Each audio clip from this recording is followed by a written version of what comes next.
Coming up on today's wrestling news, Jacob Fatu is out until 2026, or is he wrestling tonight? R-Truth sheets on the Ron Killings rebrand. The TNA champions are out of contract. And we've got an update on Vince McMahon's criminal charges following the car accident situation. I'm Adam Wilborn. I'm Michael Hamflett. And this is the news. I'm not being John Moxley, it's just this chair kind of wobbles. It's the only way to keep it. Basically, he's pulled the short straws today, and one of these days it's going to break on camera. Oh! And we get 250 quid, you've been framed. I'm going to look like Kate Lawler falling over her own trousers in Big Brother 3. Right, anyway, let's start by talking about Jacob Fatu, because he, unfortunately, is out until 2026.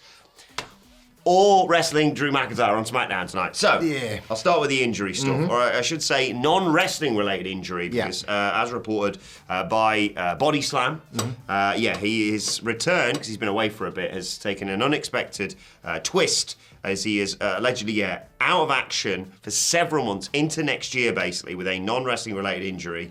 No specificity on the nature of the injury. But yeah, a very extended period. That's how long he's expected to be out for.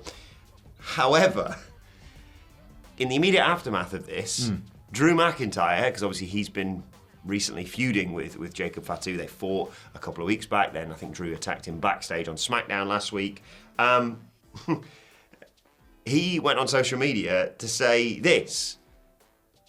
You're a hypocrite. You literally said, Drew, you run your mouth too much. Well, running your mouth, I'll give you your due. I see a lot of me in you. I flew all the way across the world to drop you because you punted me out. I guarantee if it was the other way around, you'd do exactly the same. And I hate your family. I've been in the ring with all of them. And if you're as bad as you say you are, you're badder than every one of them. And that's the thing, what you're saying. You're mostly just talking sound bites and catchphrases I can barely follow. But this match, this is a guaranteed war. This is a match nobody should miss. This is a match I have to win tomorrow. Drew McIntyre derails the Jacob Fatu hate train by any means necessary. So, yeah. The elephants are really excited about this, as you can hear. But how do you feel? They never forget, and Drew doesn't when it comes to the stories, does he? Well, he ate your family. What's going on here? Don't know. And that was the news. The mystery around Jacob Fatu's absence, potentially until 2026, was, I don't want to say interesting enough because that sounds a bit grisly, but it was worth discussing. Yeah. It invites speculation. We're not going to speculate vacuously on this. It could be a very serious thing, and often wrestling in the past has proven. We see this a lot, to his immense credit, with Tony Khan. There's often stuff where it's like, what's going on? And then 6 months later, when you find out what was going on, it was like, that was actually quite nice. Yeah. We're trying to keep something private or whatever. So, whatever's going on with Jacob Fatu, if it is the sort of thing where 2026 is the earliest we can see him return, get well, get fine. I hope your life's all right. Don't come back till the Rumble. If you as soon as you say, it's January probably back, you'd be like, well, I'll just wait till the end of January, really. Yeah. Whatever it is, hope everything's okay. Yes. But then maybe it's not a thing, and maybe there was some cross wires because Drew McIntyre presumably wouldn't go online and do this unless he thought, right, the advertised match against him is now going to be up in smoke, or I'm going to get to work on Friday and they're going to have some different creative with me. If that's the case, he's just put an enormous spanner in the works saying that online. Or, option 3, does he know that's going to happen, has cut this promo now, so that when the match gets cut on SmackDown tonight, he can be like, and I was ready to go. Yeah. What's going on? Because that's always the deal with Drew McIntyre. He's the sort of the man that is never technically wrong, even though he goes about being right the wrong way. Yeah, they work around it, and the match doesn't actually happen. Yeah. But he just beats him down so severely. It's like, Jacob Fatu's been written off for a while. Of course. Or he's, if you don't want to do anything physical, because if you're not cleared, you're not cleared. Yeah. He's just found backstage or whatever. Yeah, I mean, I can never remember what the SmackDown GM's name is, but we'll talk about all this and so much more on the SmackDown preview later on, wherever you get your podcasts, WhatCulture Wrestling Podcast YouTube channel, or indeed Spotify, etc. And we'll maybe go into a bit more detail on this, because it is a weird story and a potentially massive one if it indeed does follow through with the first bit, which is Jacob Fatu could be gone. Tell you what else is potentially massive. What's that? A deal with NordVPN. Over 70% off and 3 months free. A great deal. I use it, and I want to talk about why, but the link is in the description. Get your hands on a great deal with NordVPN right now. You certainly get your hands on it, don't you? That right-hand bicep's looking massive. Switching gears, we'll go to somebody that returned to WWE, got right back in the mix, but not in the way that we all expected. R-Truth, of course, we talked about it at length at the time, was released, was brought back, was rebranded as Ron Killings, and then re-rebranded as R-Truth. And then disappeared. Disappeared quite a bit, feuded with John Cena, made friends with John Cena. It's been a weird one. Yeah. And R-Truth is kind of like, enough time has passed, I guess, now that he's kind of spoken a little bit on that. We've never really heard from him, no, I guess, which I think is the thing. And he was speaking on a podcast, which I'll get the details of in a second, because I forgot to copy them into my notes. But he had a big point on it, and he said, well, ultimately he was quite defensive of the position when, a lot of people have criticised the booking of the R-Truth change. He says, it went the way it was supposed to, did it? Ron Killings created R-Truth. Those hundreds of millions of fans who spoke up and uproared, they wanted R-Truth back. I mean, that's true, Ron Killings was the rebellious one who spoke up for R-Truth. Ron Killings has been around for years, but never come together in lockstep like that. But he did for R-Truth. You feel me? I wanted Ron Killings to go where he was supposed to go. He had a statement. When eyes were on him, when John Cena came back, R-Truth came back. Ron Killings was the cavalry. Ron Killings was more of a selfish type deal. I had more than 100 million views that wanted R-Truth. If numbers were real, that were the power of numbers. So to pass that a little bit... Sorry, if numbers were real? If numbers, I guess he means if numbers are real in terms of WWE now prefers numbers. I like that. There's a new conspiracy. Man, I don't believe numbers. I'm not convinced on these things we call numbers. 1, 4, that 8 looks shifty to me. I don't trust it. This is like... An infinity sign on its head? Come on, guys. Excuse you? This is him obviously coming out in a defensive position from what's been a lot of criticism about the mess that was made. Think about what the shiftiest numbers are. Yeah. I would say... I mean, I don't trust... I don't trust 6, 7 now because we don't understand it. I don't understand it. 7's in general. 7 is allegedly like funny number, but like I think it... 7's dodgy because of course 7, 8, 9. So watch yourself. All of that, by the way. Sorry, we're talking about R-Truth, aren't we? All that, by the way, was an interview with Shaq Fu for CBS Sports. There you go. There's the sauce. Yeah. He came back and looked, a lot of people were speculating in the fantasy booking that he could be in like main events with this new Ron Killings character, and then he wasn't. He was just off television. He was, oh God, I've gone to the bloody wrong town. When John Cena turned babyface, pretty much over. That was funny. Did you see that he didn't make it to Perth, Australia, because he ended up in Austria? They're booking for him. That's literally a joke from Dumb and Dumber, but flipped on its head. No way. He's driving the car. Yeah. What's his name? Thingy Christmas. Well, Lloyd Christmas. Yeah. Pulls up to a pretty lady. A lovely lady. A lovely lady. And he asks where she's from, and she says Austria. And he says, well, throw another shrimp on the barbie. And I'm like, that is comedy right there. And for 15 years, it was referenced on Monday Night Raw every week. So it makes sense that R-Truth has hit that for a recent SmackDown, doesn't it?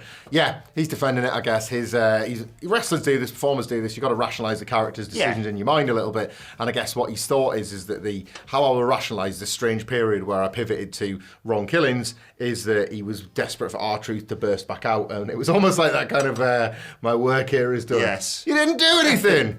Didn't I? And like he's called himself the cavalry for John Cena. Is Ron Killings in the room with us right now? Yes. Yeah. Can I be honest about this? Please. I don't really care. So long as he's happy, that's all that matters. He got his deal, didn't he? He got his deal. He clearly has enjoyed for decades playing this R-Truth character. Booking. It was bad booking. Yeah. Like you could sort of tell that, Bloody like road dog, typical. You could tell Triple H felt like he was having his hand forced in a couple of finishes. Oh, do you think that'll bring back? Yeah. And then he's gone straight away. Off time, no. But I don't really care. Like, I like R-Truth, but I've not been like, oh, where is he on a Friday? That again, please. Oh, where is he? I like that guy. Maybe you'll show up on the SmackDown preview later. The fan of wrestlers who never make it onto TV. Actually, more on that, and one of our favourites on the After News today. Okay. If you've been asking about a certain wrestler, oh, where is he? We've got the answers.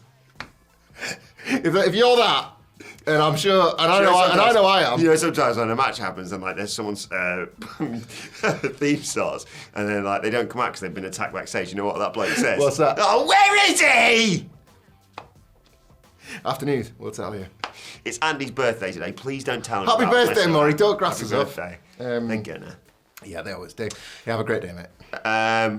Well, speaking of presents, what a present for me this story is. That's nice. Because Fightful, yet again, more brilliant reporting from them, have learned that a certain set of TNA champions are out of contract. I'm not talking about the brilliant Kalani Jordan or who else are the champions? The Hardys. I was about to say Santino Marella. It's not. Mike it's Santana. Mike Santana, yes. Those young upstarts, the Hardys. Yeah. Really making waves on TNA. Oh, I've just remembered what day it is.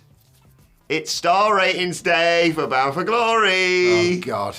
Hey, did you see what one of the people in that match said about it? I saw what two of the people in that match said about it. Bully Ray said it was a 5-star match. We'll see. Yeah. Although that's a lower bar nowadays. Anyway. Hardy said a lot more words than just that in his tweet, didn't he? Yeah. Said that nobody else in the entire roster drew I the house. thought his tweet was meant to be 140 characters. What's happened? Anyway. You've played 140 characters in your career. Only 2 of them have worked. Sorry.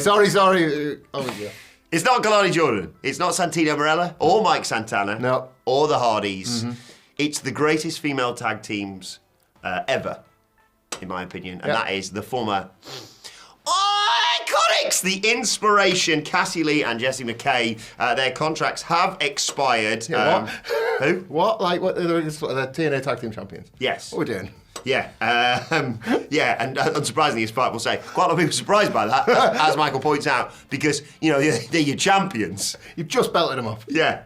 The deals were up following Bound for Glory. They defended the titles on that show and kept on them. But they are, reassuringly, both sides interested in continuing work with one another. It's going to be an extension to the deal, basically. Short-term deals, which are preferred, is happening. And that means, fingers crossed, we're going to see them in the Rumble next year. Well, yeah, I wonder if they were more than happy for those deals to lapse a little bit, because this has happened right around the time they're appearing back for WWE on NXT. Starring on NXT, let's be honest. 3 significant episodes recently. So they turned up on the Invasion episode, then they were in the actual Showdown match itself, and then they were in the Battle Royal for the number 1 contenders. The showcase, Yeah. So they've been kicking around. They're one of the... They were really good in the Battle Royal. They were quite funny, yeah. Bullying their way around. You want this return, don't you? Just you want this WWE Obviously, return. yeah. They're class. They're really entertaining, and I'd love... Imagine if Charlotte Flair's still tag team champion, because they've got a history of taking belts off her, don't forget, or helping people take belts off her. I find this story quite refreshing, because in this year, 2025, of success stories and lies and propaganda about TNA's growth, it's good to hear that they can still do TNA things. They Battle of Champions, but aren't under contract. They still. It's TNA out. Yeah. And they're like, 2 people win the Money in the Bank thing. What? Yeah. Let's not re-sign our champions. Did it work here? Why would that work? Why did you do that? Is that what everyone else is doing? Should we be doing that? So yeah, want to monitor maybe. This is the thing now. There's like a more freedom of movement between these 2 sides. So and I'm hearing all this stuff about these new ratings, they're killing shows. Didn't seem to affect NXT this week, did it? What's going on there? How did that go on? I genuinely haven't seen it. Massive. Just what, 6 million or something. Something like that. It was 6 something, but I think that might have been 100,000. But still, considering everyone else was going, meow. Don't NXT. Don't check the figures. It's about that. You don't need to. Hang on, I'm going to ask Raj Giri right now. Go on, carry on. As we said before, happy birthday to Andy Murray. Normally be sitting here. Hope he's having a brilliant weekend. I hope somebody who's having a terrible one is Vince McMahon. Vince McMahon Jr. He always hated that. A little bit of a report on him. I just think they should be junior. Like Frank Lampard's dad. He got there first. Vince took Junior off all the wrestlers that would need it, like, for example, Rey Mysterio Jr., for, like, long-standing bitterness that, like, all the old wrestlers that worked for his dad would always call him Vinny or Junior. Like, I'm not my dad's son, I'm my own man! Shut up! And that's it, like, then, like, nobody was Junior. The only person that got JR was the one that didn't want it, and that was Jim Ross. Be a cowboy! You stupid idiot. Right. Anyway, that big baby that used to run WWE... What's up with him? Was not facing any sort of legal issues yesterday with relating to the General Grant case, just to be clear about that. This was to do with the car accident that he was involved in / completely caused, allegedly, when there was that, like, 3-car pileup. He was driving 90 miles an hour. Really weird story. People found out about it, like, via Facebook, didn't they? Because the poor woman posted about it, being like, so, I've just been smashed into the back of. And you won't believe who it was. And, like, wasn't somebody involved in it, like, on the way to work at WWE? All sorts of weird stuff, because it's happening around, like, the Stamford area anyway.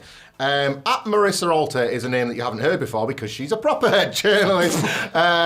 Not Me and her, probably. Not to discount the good ones we aggregate from, but it's nothing to do with wrestling this story. Ultimately, she's reporting for News 12 Connecticut. Ooh, look at you! News 12 Connecticut. Thank you, Marissa Alter, for your tweets on this matter, because there were some images and videos floating around of Vince McMahon arriving and leaving court, because those frigging airport autograph hunters have now started checking court dates. No! So you see Vince walk into him from the court. And thanks to Marissa for explaining it all. There was...